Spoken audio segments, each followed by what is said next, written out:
Sangye chodang soge chonam la changchu padu dani kyab suchi Dagi choje gibe sonam ki dola penche sangye dupa sho Sangye chodang soge chonam la changchu padu dani kyab suchi Dagi choje gibe sonam ki dola penche sangye dupa sho Sangye chodang soge chonam la chanchu padu dami kyab suche Dagi choje gibe sonam ki dola penche sangye dupa sho Kangye duje niro ne dawa dune bangbe chen dambe chune tenje be kodam de la cha cha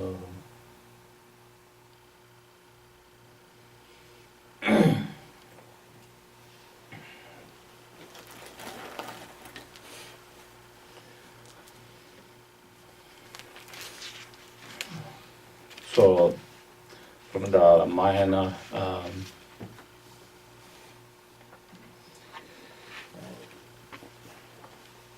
point of view, from in the Mahayana teachings, it is explained that each of us, all sentient beings, have Tathagata Garbha, or the essence of the Tathagata, or Buddha nature, the potential to become, each of us has the potential to become fully awakened, fully enlightened.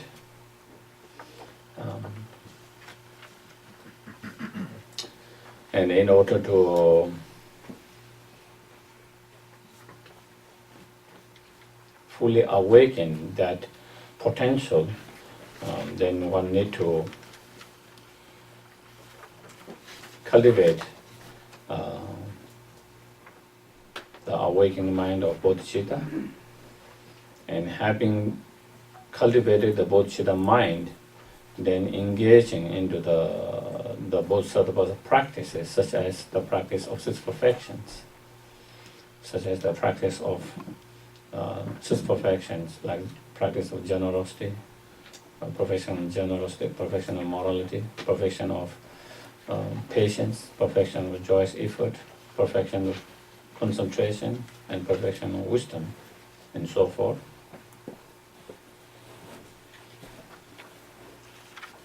And engage through those practices of six perfection or 10 perfection, through the 5 path and 10 bhumi, then we can awaken and actualize that full potential, and then be the source of the greatest happiness and benefit to each and every sentient beings.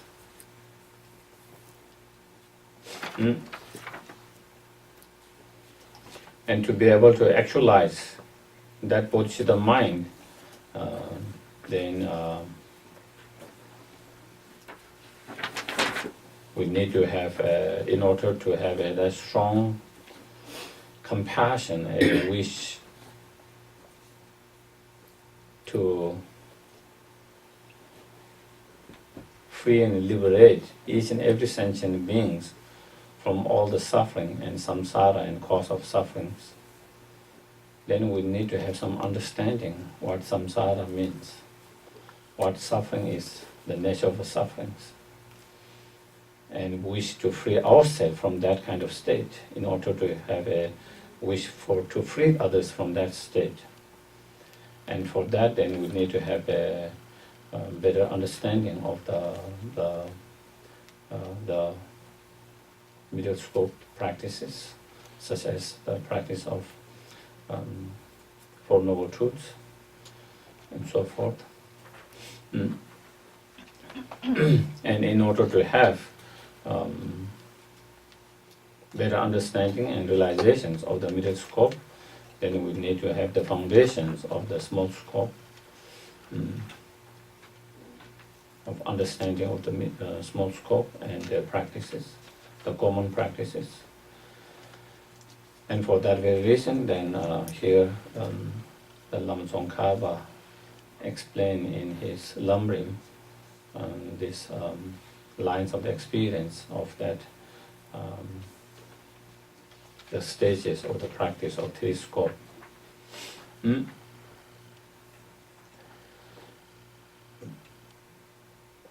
then, as we mentioned yesterday,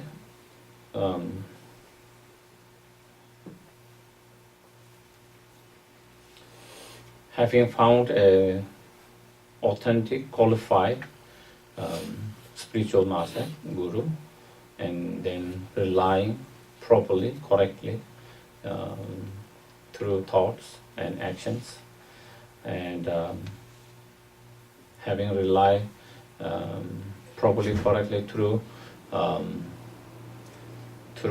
thoughts and actions, then following the Guru's instructions and teachings and practices, and applying them into our everyday practices. And the practice of three scopes. And for that, then first,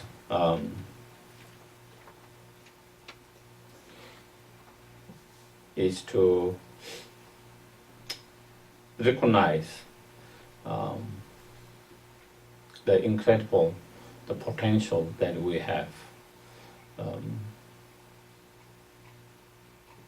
with this precious human life, and recognizing that, and having recognized that, then being encouraged to take essence from this human life, or make our life meaningful and without wasting it. The incredible opportunity and incredible, precious potential. And so then it starts with the precious human rebirth, and then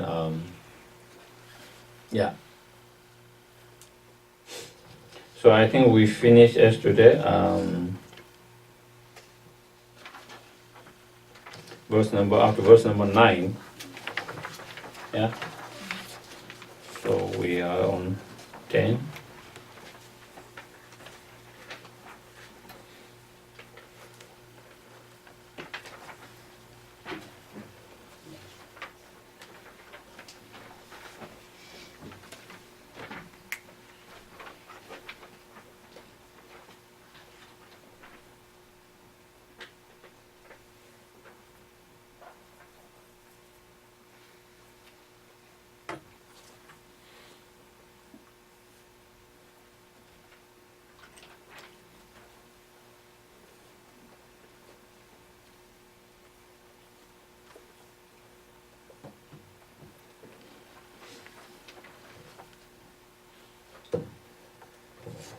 So this human existence, with its 8 liberty and 10 endowment, is more precious than a wish-fulfilling jewel. So with this verse, it explains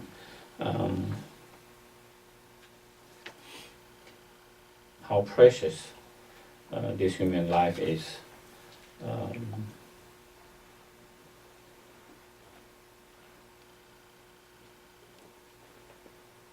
Generally, human life is very precious, especially the human life with 8 liberty or freedom and 10 endowment, extremely precious, because not all the human lives have all these 18 qualities. And so therefore, those 8 freedom are a freedom to practice the Dharma, free from all the obstacles to practice the Dharma, being freedom, having the freedom to practice the Dharma, and the 10 endowment are the condition that we have gathered to practice the Dharma. So not all sentient beings have those freedom and endowment, And neither all the human beings have all this freedom and endowment. So to have this human life with all these 18 qualities is extremely rare and precious. And it's precious, as it says, even more than wish-fulfilling jewel. Supposedly, if there is a wish-fulfilling jewel, if we make a request and pray to the wish-fulfilling jewel, then we can have all the immediate kind of external needs that we might can be accomplished or provided or granted. But that wish-fulfilling jewel cannot grant us true happiness. Neither it can grant us the happiness of higher rebirth in the futures. Neither it can grant us happiness of liberations. Neither it can grant us happiness of fully enlightened. If we take for a money, okay, no matter how much you have, billions, trillions, zillions, it cannot buy you happiness. It can buy you things which can make you a little bit physical comfort, give you more physical comfort, that is all, but it cannot buy you true happiness. And neither it can buy you higher rebirth in future, happiness of higher rebirth. Neither it can buy, the money cannot buy happiness of liberations, total freedom from the samsara. Neither it can buy happiness of fully enlightened state. But with this precious human life, if we utilize in a correct way, properly, then we can achieve inner happiness of this life. True happiness, true sense of satisfaction, joy, content that come from within. Not only that, if we utilize this to engage in a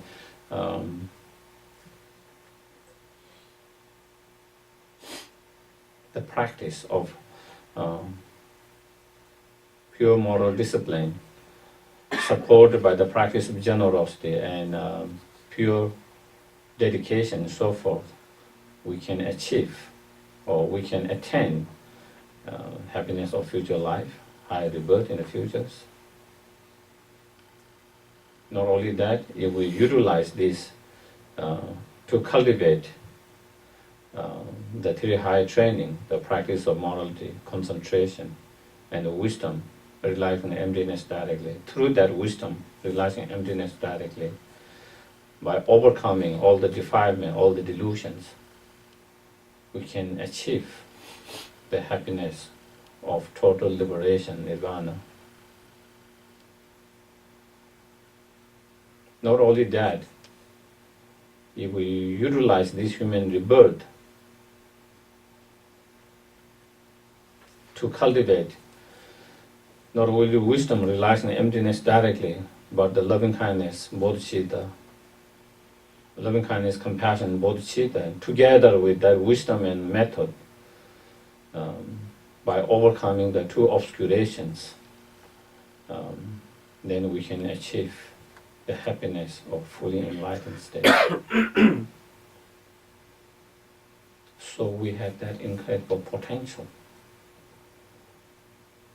So many with this human life, if we direct in the right directions and use it correctly, then we can achieve so many level of happiness, which the wish fulfilling jewel or money cannot buy.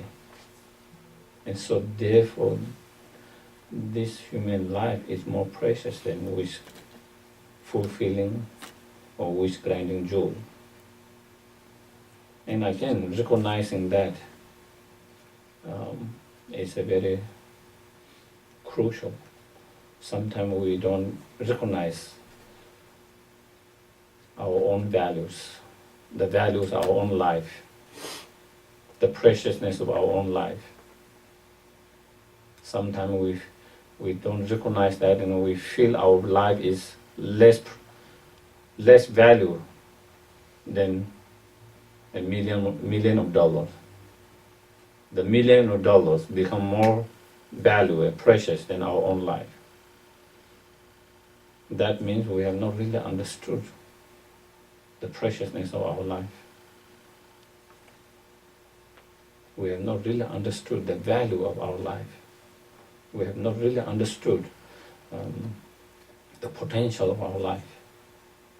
If we truly understand the value and preciousness of our life, there is no comparison.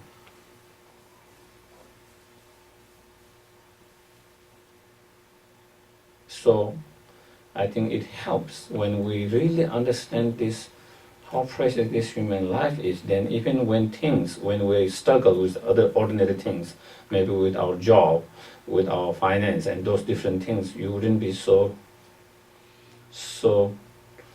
feel that if you are not successful with that, then that's the end of it. Do you get it? Then there is no meaning in your life. Sense of feeling, then there is no meaning in your life. You wouldn't feel that way. But if we don't really understand that preciousness and value of that, then maybe we might even feel like that. If I'm struggling with my finance situation, if I'm struggling with my job, if I'm struggling with different things that I could, then I think maybe there's no meaning in life because I'm unable to accomplish those things.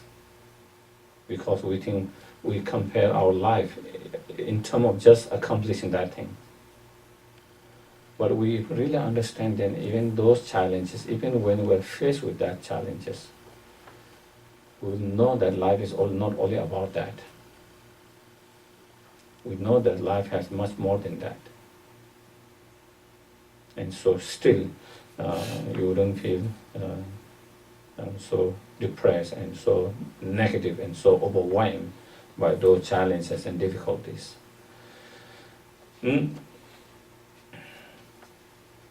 So that, and then the next one, obtain just this once, difficult to acquire and easily lost.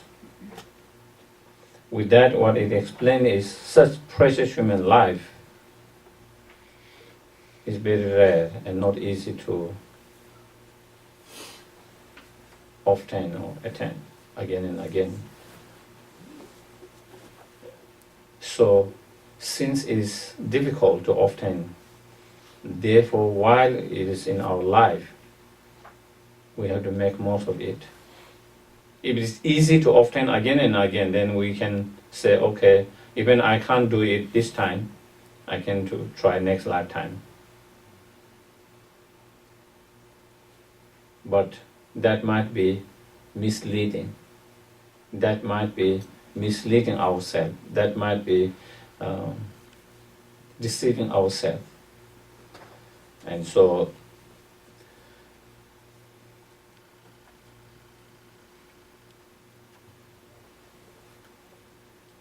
it is explained in terms of how rare and difficult it is, in terms of example, in terms of nature, in terms of cause. Especially if we talk from the cause point of view, it is explained to have a precious human life. To have a human life, we need to have the strong practice of pure morality, moral discipline, ethical discipline. And to have a precious human life with 18 qualities, not only pure moral discipline, but it should be supported by practice of generosity and pure dedication and so forth. And so when we really reflect that on ourselves, how difficult it is to practice pure morality, moral discipline, is not easy.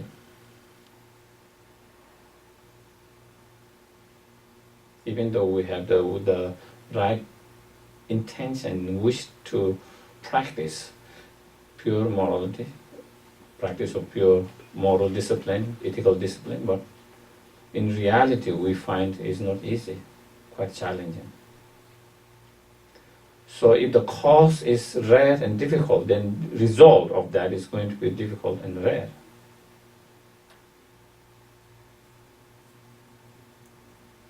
And so it's something very rare and difficult, but we have achieved now due to our pre-spirit practice. So now when it's in our hand, it's in that don't let it go. Don't waste it. That is the point of recognizing, understanding how rare it is. By understanding that precious and very rare, therefore we should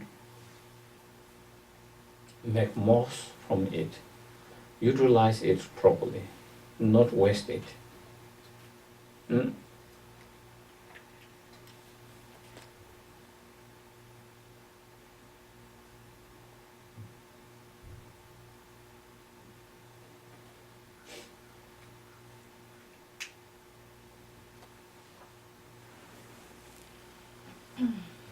Sometimes we are quite strange. We have this human life and we hardly use it to practice the Dharma, but we make prayer to have a human life next time. That is not guarantee whether we, by that prayer, whether we will have a human life or not, doesn't guarantee. But something which is guaranteed is we already have in our hand now.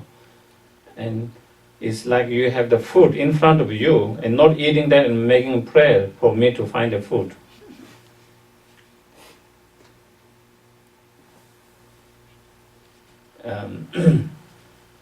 So therefore, and of course if we utilize it properly and if we really practice the Dharma properly in correct way, then of course high rebirth precious human life might not be so rare, will not be so rare. But if we don't practice, then definitely it will be very, very rare and difficult. And so therefore, while it's in our hand, then we have to make most of it.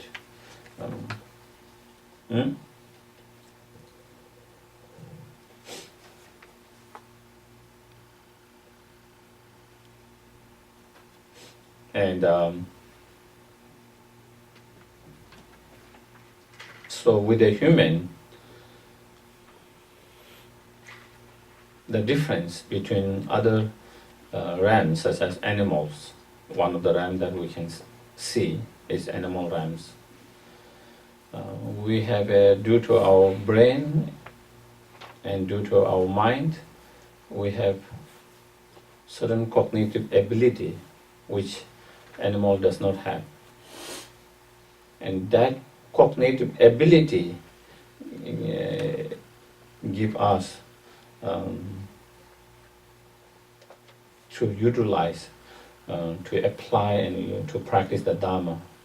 And so that is why this human life becomes precious to practice the Dharma.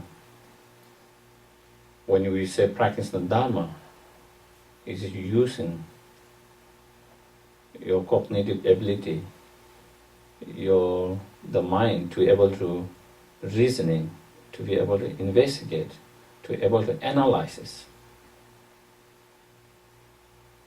to develop that wisdom.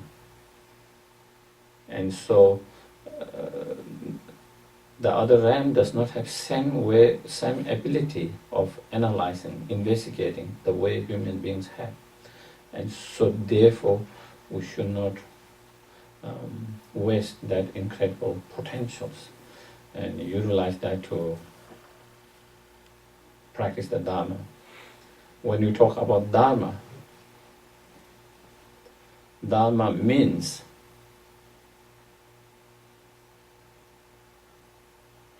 transforming your mind.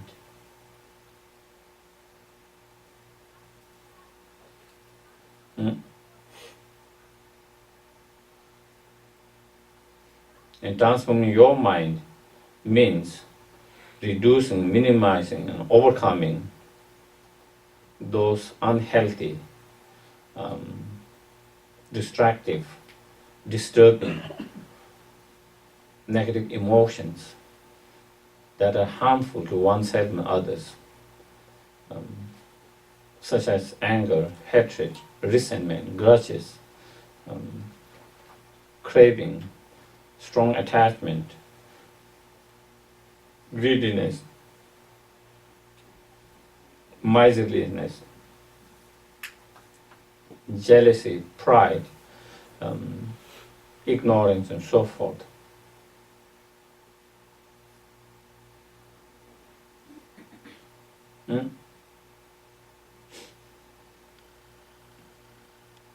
How do we do that? By cultivating and increasing, improving the antidotes of those negative emotions, by cultivating, increasing, improving the positive emotions such as loving kindness, compassion, wisdom, patience, and all other practices of six perfection and so forth.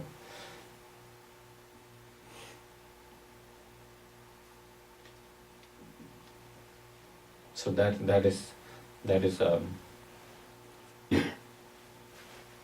mean by the practice of the Dharma. And so, therefore,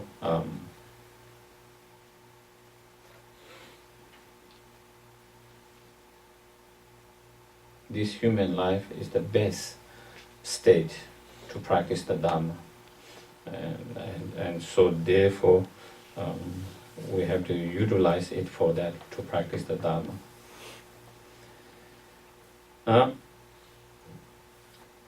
Even though this human life is very precious and it's rare, but as it does not last forever, so therefore then it passes in a flash like lightning.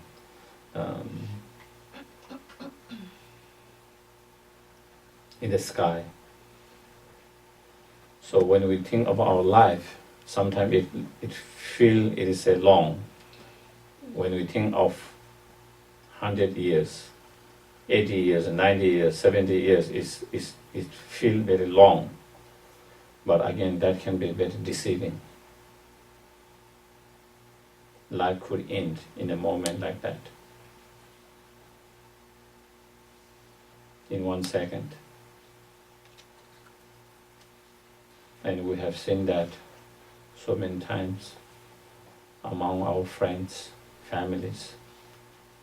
And if you look at the news every day, you hear that. Every day in the news around the world. Unexpectedly. People dying.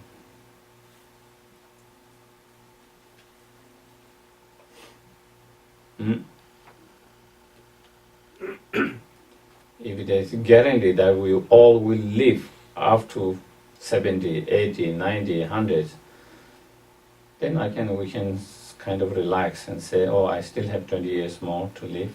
I still have 30 more years to live. So I can practice the Dharma later.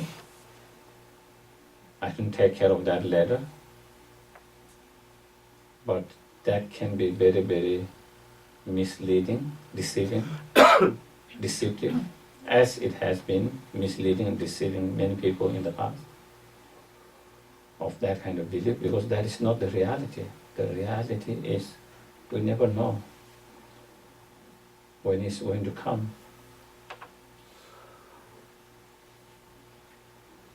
We never know when it's come. Definitely it's going to come. That one is sudden. That they will come into the life of this life is certain, but what is not certain is when it is going to come. Where and how it's going to come, that is also uncertain. And when that do come, when the death comes, what really helps us is the Dharma, nothing else.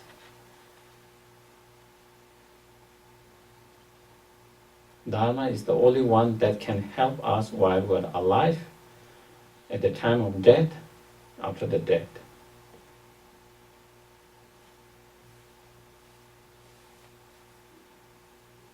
All other worldly things, wealth, reputations, fame, and all this, never know whether it is helpful even while we're alive or not, whether they are going to be helpful or harmful. You never know. Sometimes they become more harmful than helpful. Sometimes they create more problems than solve the problems.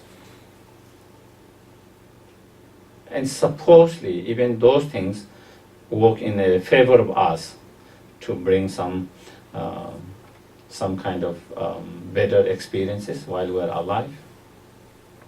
But definitely at the time of death, it's unable to help. And at the time of death, the money cannot save your life from dying. Your reputations cannot save you from dying. Your fame cannot save you from dying. So it really does not help. And also it doesn't help to die peacefully. It doesn't help you to die peacefully. What can help us to die peacefully is our Dharma practice. If we have a good, strong Dharma practice, then when we face that reality of the death, we don't have to struggle. We don't have to go through the fear and struggles. We can die very calm and peacefully.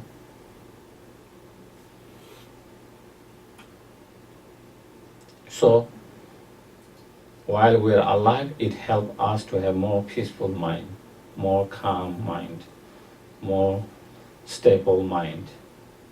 At the time of death, it helps us to have more peaceful death. And after the death, and that is what really helps the Dharma. Everything else we leave behind. Our wealth, our reputations, our fame, we leave everything behind. We cannot take them. But what we can take is our practice of the Dharma. And because that being the case, then in all the teachings, the Buddhas and all the great masters encourage us to devote ourselves and dedicate ourselves more to the Dharma. Because it is the one that is really most helpful, beneficial to yourself in all those different stages of our life and afterwards. From one another perspective, even though 100 years seems very long, but if we look from, everything is relative. If you look from the concept of time, it's just like 100 years, just like a lightning, nothing. When we talk about billions and billions of time, that when you look from one perspective, it looks long. But if you look from another perspective, it's so short. When you look within the context of time, of billions of time, then that 100 years within that billions is just like one instant.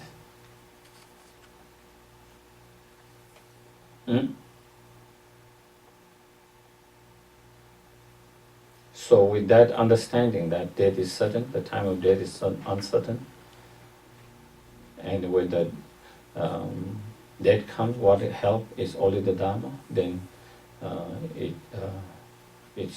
with that practice meditation, then it should lead to a conclusion where we really feel that I have to put more effort, time, energy to practice the Dharma and to dedicate more to the Dharma practice and not to not to postpone, because that is one of the things that we might regret at the time of death. At the moment, at least we have some understanding of the Dharma, and then even when we have some understanding of the Dharma, we always feel that we don't have time to practice the Dharma. We always feel, and we always feel that we will be able to find the time later to practice the Dharma. But again, that can be very misleading. And that could be going for all our life. If we look from in the past,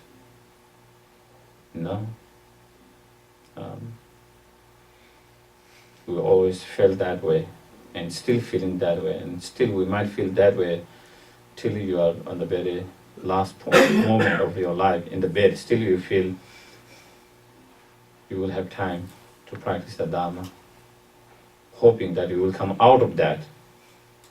Even maybe it is your last week of your life, still hoping that you will come out of that and that you will have plenty of time to practice the Dharma.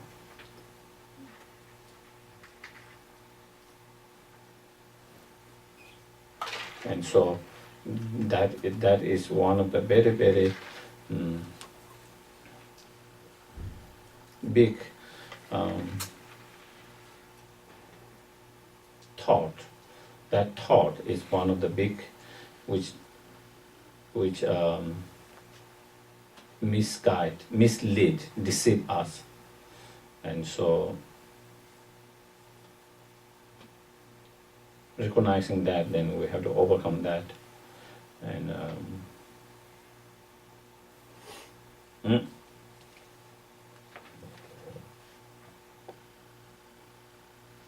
and considering how easily this can happen at any time, the death.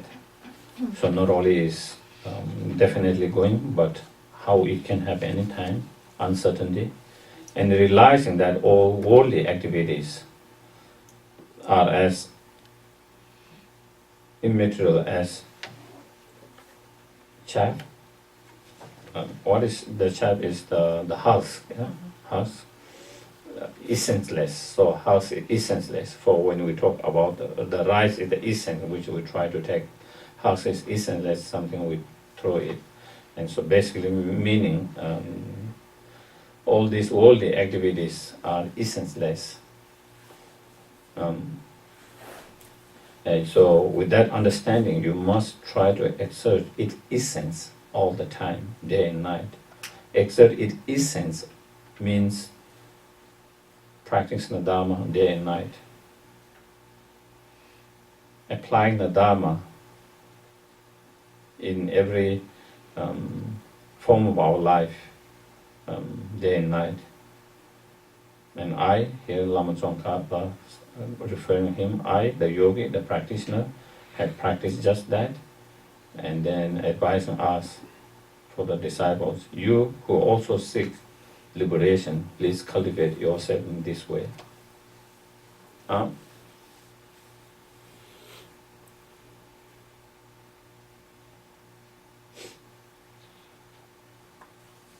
So through meditation, by meditating on death impermanent and impermanent, impermanent in general, and especially death impermanent, and also on emptiness and so forth, then we try to let go of being attached to any of the eight worldly concerns, and without being attached to eight worldly concerns, then dedicating ourselves to the pure practice of pure Dharma as much as possible, day and night. And when we are able to do that, then your life becomes meaningful. Then you have no regret at the time of death.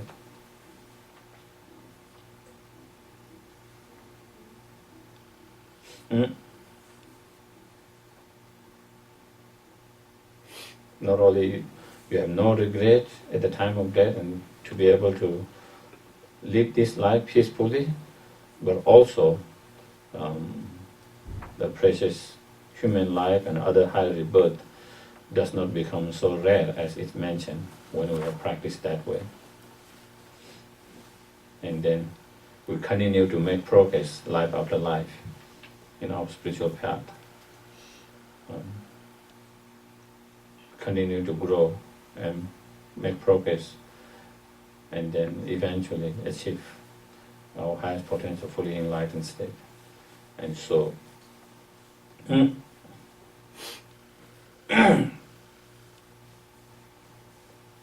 so with that, then in that verse, then it will cover the two subjects, that the precious human rebirth and death impermanent. And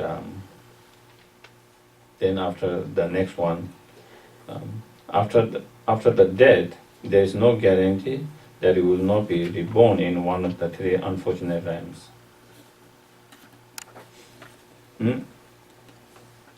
So from Buddhist point of view,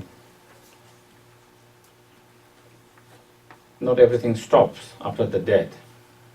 Even though our body cease, but our mind consciousness will continue and take new form of life, new rebirth. And so, new form of life, new rebirth. And what kind of rebirth and one kind of life that we take, of course, for some highly realized beings, such as bodhisattvas and some others like arhat, they have a control and choice what kind of rebirth they want to have, because they have control over their own karma. They are not driven by contaminated karma and the delusions, and so they have total freedom and control over what kind of rebirth they want. But for those ordinary beings who are under the control of contaminated karma and delusions, then the rebirth does not depend on their choice and their wishes. It depends on the cause and condition that we have created, the karma. And if our negative karma is stronger, then we are more likely to have one of the rebirth in one of the three lower realms. And of course, if our positive karma is stronger, then definitely we will have a high rebirth. And so here he is saying that for those who have not have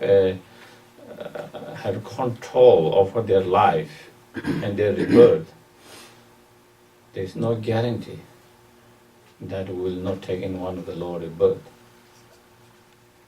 unless your practice is so strong. Dharma practice strong, then definitely it can be guaranteed. But unless that, then definitely it is no guarantee. And then if we take a rebirth in one of the lower realms, then the suffering, the pain can be much more than that we can imagine in some of those realms. The suffering can be much more beyond that we can even imagine, forget about to be able to bear and experience that. Is unbearable even to imagine that kind of pain and suffering. And not only that sufferings is much more stronger, but also the opportunity to practice the Dharma become very minimum.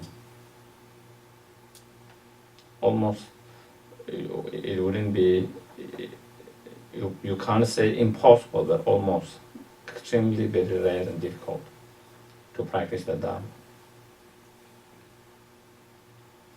In some realms, the suffering is so intense, so strong, so the wish to practice the Dharma does not arise, because your immediate wish is to freeing from that state of pain, because it's so intense and unbearable. It's just like when I have so strong headache, just for example, it's so much headache, the only thought that comes in my mind is how to get rid of this headache. That is the only thought that comes because it's so unbearable, it's so intense. No other thought comes. It's very difficult unless you are very highly trained practitioner. If someone is very highly trained practitioner, definitely they could. Other thoughts they can apply other thoughts. But for ordinary beings, so overwhelmed by the intensity of that pain, their only immediate thought is that, how can I get rid of this pain?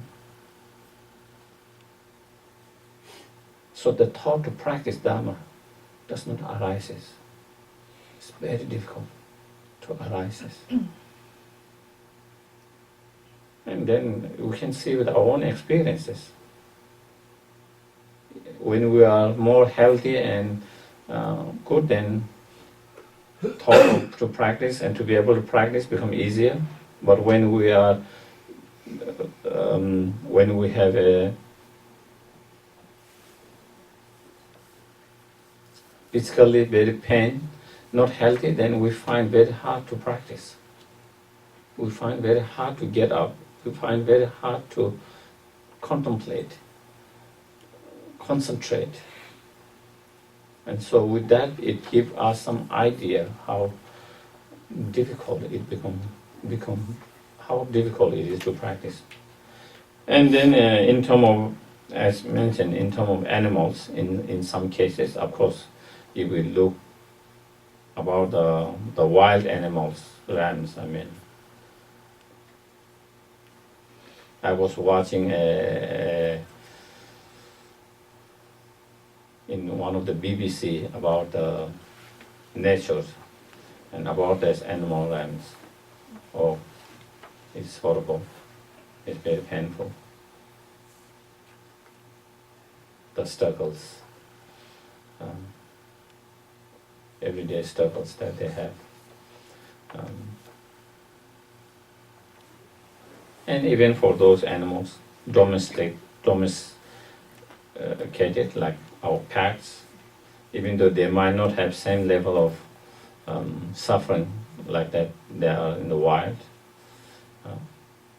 But again, in terms of using their mind to practice the Dharma, it's very limited. You teach them, no matter how smart, to teach them to meditate, contemplate, impossible. Some of them might if you teach them to say Om Mani Padme Hum, maybe some of them might be able to manage that, to say the word, some parrot and some other animals. Actually, I saw one dog someone had in Santa Fe. He had 2 dogs. And he taught them, and one of the dogs actually can say Om Ahum quite clearly. I was quite impressed. I think that was the only dog that I saw so far in my life where Om Ahum and he give treat and then say Om Ahum, Om Ahum. The other dog cannot make it. The other was helpless. But one of the dog was, and then he also told him Om Mani Padme Hum, but that was too long for him. So he tried to say it, but can't really pronounce each of the syllables words. He just like that. But 3 words, Om Ahum, was just enough for him to be able to say it. That was. So anyway, of course, again, as I mentioned, Dharma is nothing to do with the words. It's more to the transforming your. So they find very challenging even for the word. And then, of course, really contemplating, reflecting, and then it's almost impossible. It becomes so difficult. If we find difficult as a human being to practice, to reflect, to contemplate, to concentrate, and to meditate, then as an animal it becomes even more challenging, even more difficult. And so, if we are born in one of those lower realms, then the opportunity, the freedom to practice the Dharma become very minimal. And so therefore it becomes very difficult to progress and improve in our path, in our spiritual journey and path. So therefore definitely we wouldn't like to be born in those realms. Sometimes, sometimes some people think, oh, it seems very nice to be born in some of the animals. Well, until you are born there, you wouldn't know that. From outside, it seems their life is less complicated, less problematic. Seems human life is more complicated, more problematic. That is what it seems from outside. You never know their inside world. You have not been in their mind, their emotions. It's like a lot of people have a misunderstanding of, for example, a lot of people from third world country, like say even in Nepal, in India and others, when they look at the West, it seems like it's pure land. Okay? This is the dream world where they want to be. It is the pure land that everyone is so happy, everyone has everything so good. Until they come here and realize that is not the case. From outside, it might appear differently. Until you are inside it and know it. And so sometimes it appears with the animal realm, sometimes it seems like that, and maybe we might wish to have that kind of rebirth in human life. But then, until you are in that world itself, you wouldn't know how complicated, how difficult it could be.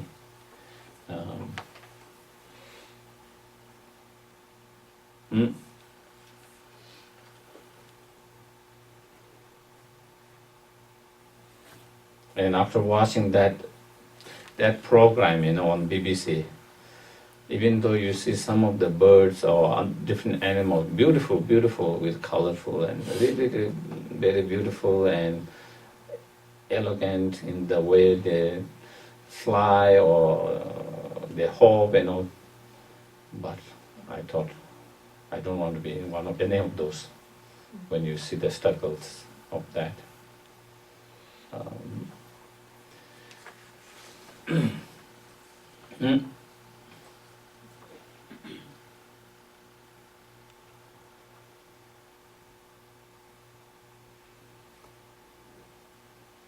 Because of our human mind, if we make it complication, then definitely we create more complication than the animals, definitely.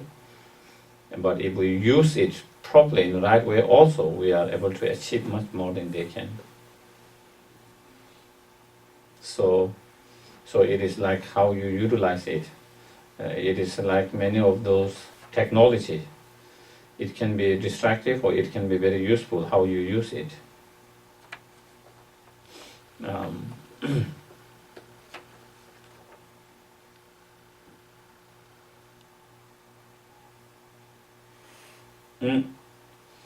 So since we don't want to be so with that kind of understanding that once you are born in one of the lower realms, the suffering is much more intense, unbearable. So if we cannot bear the suffering of human beings, many of the suffering, then definitely we will not be able to bear those suffering because those are much more intense.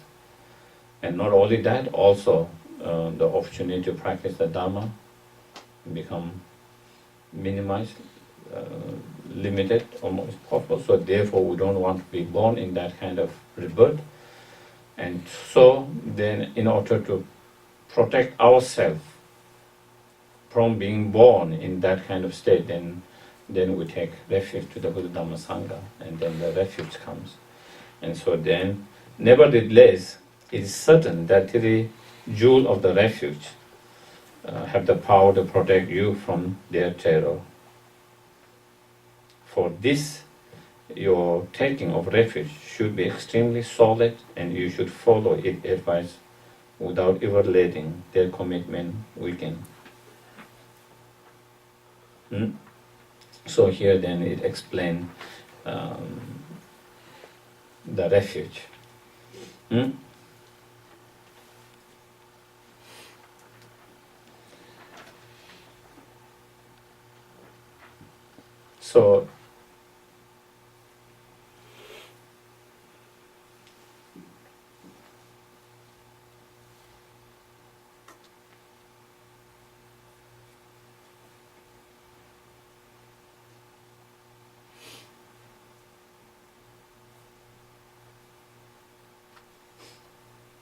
So in order to protect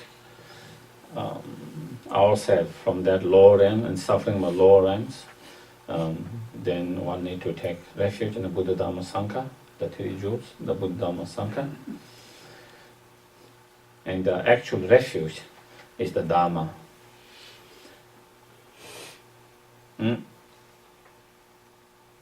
So, Dharma is the wisdom realizing the ultimate reality directly. So that is the actual Dharma. And the actual Sangha, the ultimate Sangha, is the one, those Arya beings, noble beings who have actualized that Dharma within themselves.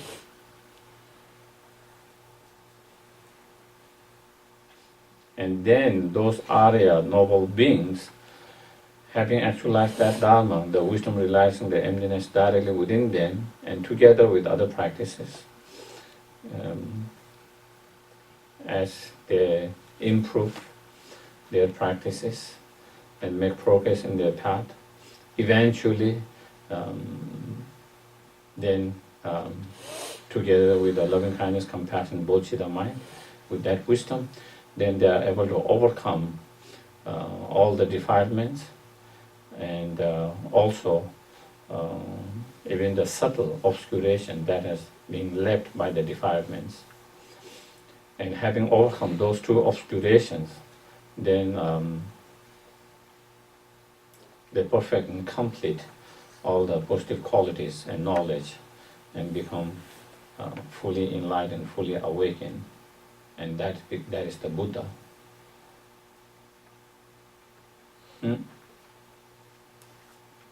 The supreme of the Sangha, the supreme Sangha.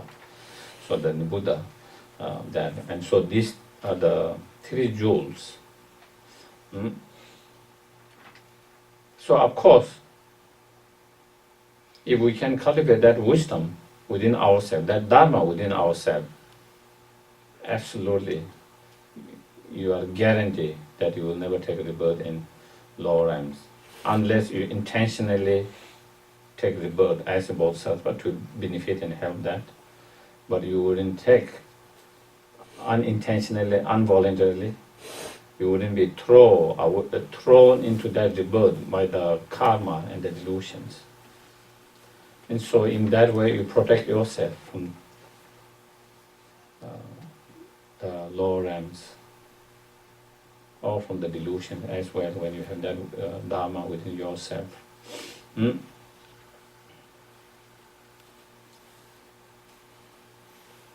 But of course, at the moment, we don't have that wisdom.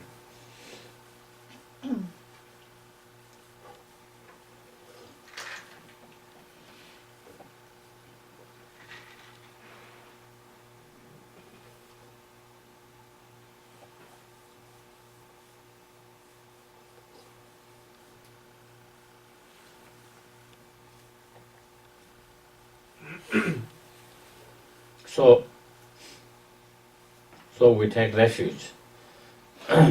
In terms of, when you talk about refuge,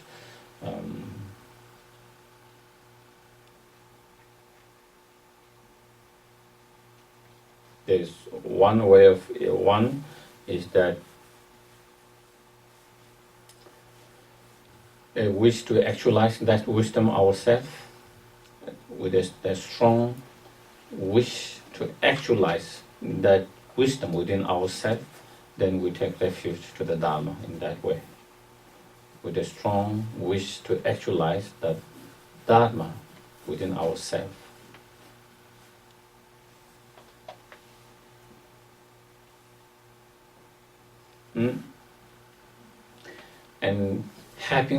And then the wish to become yourself, Sangha, having actualized Dharma within yourself. So then you yourself become Arya, noble beings, which have actualized that wisdom relies on emptiness directly. And then through that wisdom and bodhicitta mind, engaging the path, then the wish to actualize fully enlightened state Buddhahood and to become yourself Buddha. And so that's taking refuge to the Sangha and Buddha in yourself. So even though you are not Buddha at the moment, we have the potential to become Buddha. Even though we are not Arya Sangha at the moment, we have the potential to be Arya Sangha, we have potential to become a Buddha. And so taking that resolve, even though it is not there on the basis of potential, the wish to actualize Dharma within yourself, the wish to become Sangha, noble Arya Sangha, and wish to achieve Buddhahood and become Buddha yourself, in that way you take refuge to your own Buddha Dhamma Sangha. To be able to do that, then we have to rely on others' refuge at the moment, because we haven't actualized the wisdom within ourselves at the moment. So therefore, then we rely on the external Buddha Dhamma Sangha. So there is one that you take refuge within your own resultant Buddha Dhamma Sangha, and then in order to actualize that resultant Buddha Dhamma Sangha within yourself, then you causal Buddha Dhamma Sangha, the others external. And so then in that cases, of course, the exalted wisdom of the Buddha and the Arya beings is the Dharma, and all the teachings that explain how to actualize that exalted wisdom is the Dharma. So the actual Dharma, the ultimate Dharma, is that exalted wisdom of the Buddha and the Arya beings. And the conventional Dharma is that those teachings that explain how to cultivate that wisdom is the. And then Sangha, as I mentioned, Sangha is the ultimate Sangha is the Arya Sanghas. Arya Sangha means Arya or noble means those who have actualized that exalted wisdom, the wisdom that relies emptiness directly. So all those Arya who are on the, whether they are on the Hiri's path or cellular realizing path, or whether they are on Bodhisattva path, the Bodhisattvas, in all those 10 bhumis and so forth. Those are, and the community, even those someone might not have actualized that Dharma within themselves, but the community that come together, practice together with the same kind of inspirations, with the same wish to actualize that wisdom within Dharma within themselves, that community is the Sangha. And mainly, of course, in some it is said the community where there is both Bhikshu and Bhikshuni, and then Upasaka and Upasiki, which is the lay practitioner who have the lay vows. So when there is a community of 4 of that ordained and the lay practitioner of community of that, then that is normally known as so that kind of community is the Sangha. Or or even it is just a lay practitioner who share the same inspiration and who share the same path and trying to inspire, trying to encourage, trying to help each other in their path. That is the Sangha. And then the Buddha is someone who has overcome all the faults, all the negativities, all the obscuration, and someone who has actualized all the positive qualities.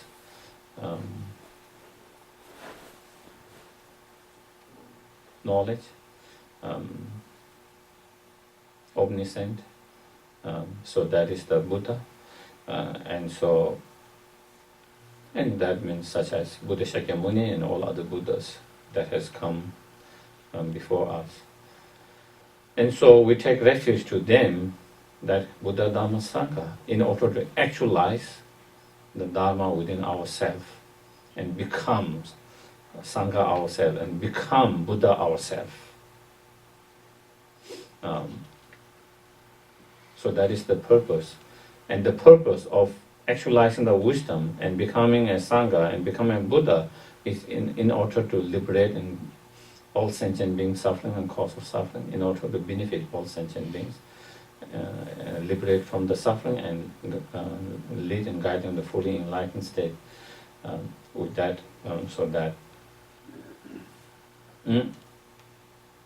So when we take refuge to that, to the Buddha Dhamma Sangha, in that the causal or the external Buddha Dhamma Sangha, then we take the refuge to them as by understanding Dharma is like the medications, the actual medications, and the Buddha is like the doctor, and the Sangha is like the assistant, the nurse. So for example, someone who is sick, who is trying to recover and cure their sickness, then they rely on the doctors, who is able to diagnose their sickness and their treatment, who is able to diagnose and able to prescribe the right treatment, right medications. So that is the Buddha. And then it is not enough for the doctor to be able to diagnose your sickness and to be able to prescribe the right medications. If you want to be cured, then you have to take the medication and treatment. And that means we have to practice and actualize the Dharma within ourselves. So that is the actual protection, that is the actual cure,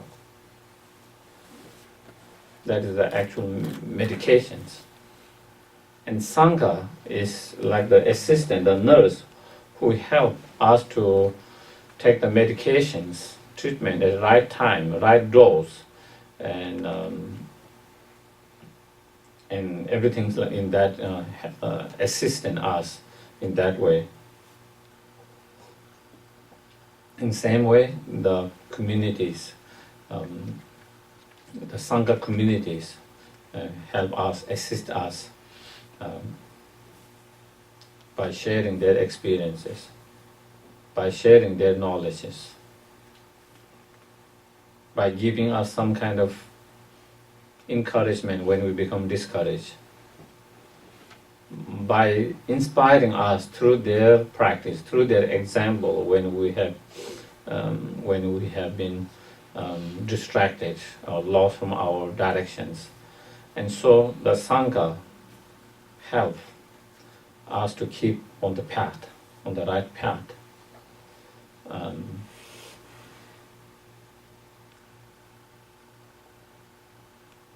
And so having trust and confidence in the Buddha, Dhamma, Sangha to do that, and that is the refuge.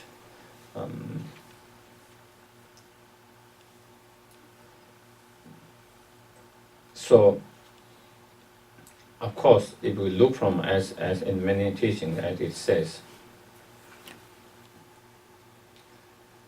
we are sick.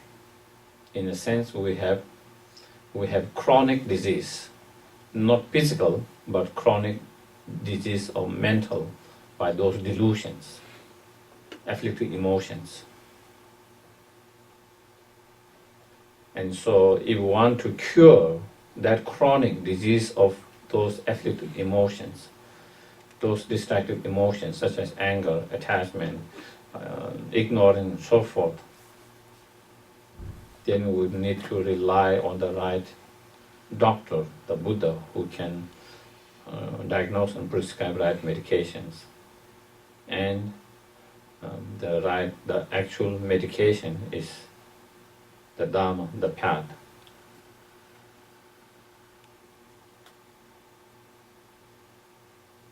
And then rely on the Sangha to help us keep on the path, on the right path, and continue in our path. So having that kind of trust, confidence with the Dhamma Sangha for that purpose is what it means by taking refuge. And having that total trust, confidence, faith in that.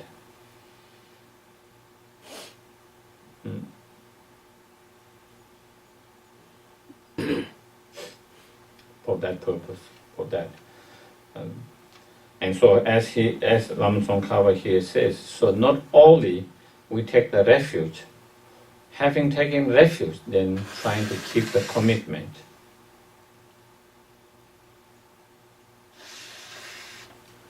And so there are many commitments. There are some general commitment, and there are six commitments regarding taking refuge, especially the six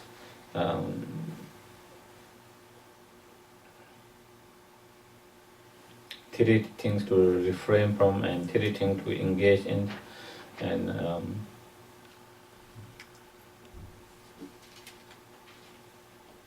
having taken refuge to the Buddha,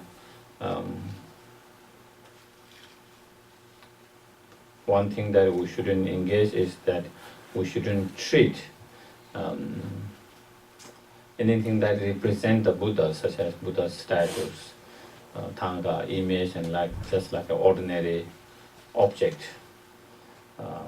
Instead, so we shouldn't treat them disrespectfully as just ordinary objects, like that we treat with the ordinary objects. Something as like some kind of wealth or something, just ordinary objects. And what we should engage is that anything that represents the Buddha, we should treat them as it is the actual Buddha, living Buddha. So it is the statue, not just an ordinary object, but it is the Buddha himself, alive. But it's Thanga, image, whatever, we treat them respectfully as you will treat if the Buddha was there alive. And having taken a refuge to the Dharma, then we try to refrain from being disrespectful to the Dharma. Any scriptures, books that explain the dharmas, the teachings, treat them very respectfully, not throwing anywhere, just like any ordinary objects,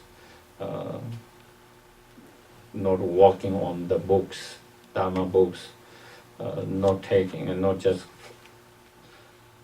putting disrespectfully on the ground and like that, treating them respectfully as it is the actual wisdom itself, because that is the one which helps us to develop that wisdom.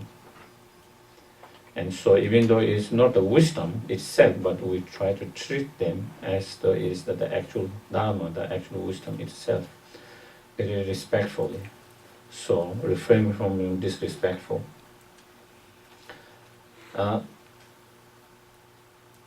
Respectfully. And then taking the Dharma, so that is what we practice. And then refrain from harming other sentient beings. So that is the main commitment, is refraining from harming others. That is the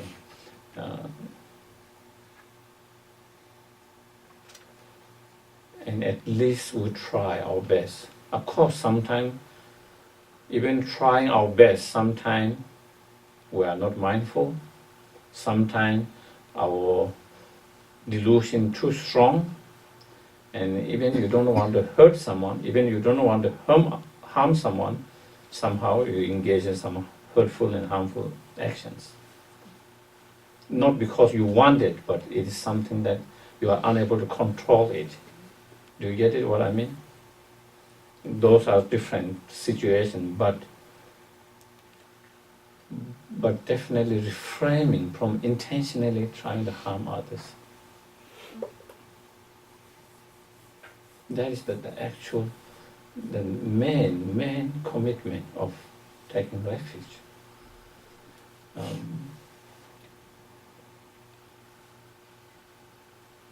And as part of that practice, then of course refrain from 10 non-virtuous action, engage in 10 virtuous action will be of more extension of that practice, refraining from harming others through our physical action, through our verbal action, through our mental actions, in that way.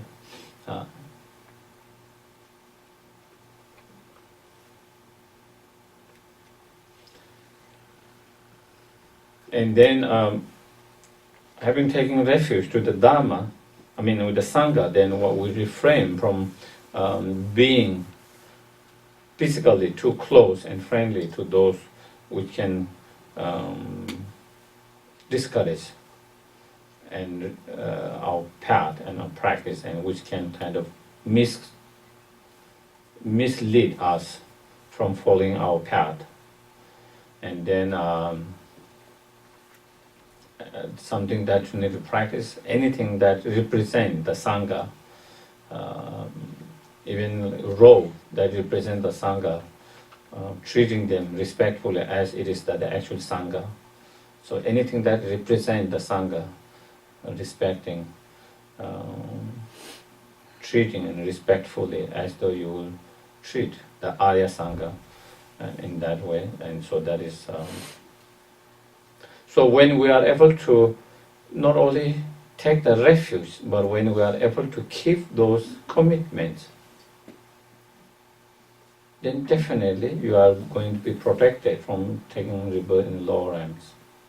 If you are able to practice non-harming others, that is one of the commitments of having taken refuge to the Dharma, is not harming others. So if we are able to keep that commitment, not harming others, through refraining 10 non-virtuous actions, by engaging 10 virtuous actions, then definitely you will not be born in the lower ranks. If we can live that life on the basis of that principle, that value of refraining 10 non-virtuous actions and engaging 10 virtuous actions, that, and not harming others on the basis of that. And so that is how, by taking refuge and keeping those commitments, how we can protect ourselves from taking rebirth in one of the lower realms. Do you get it?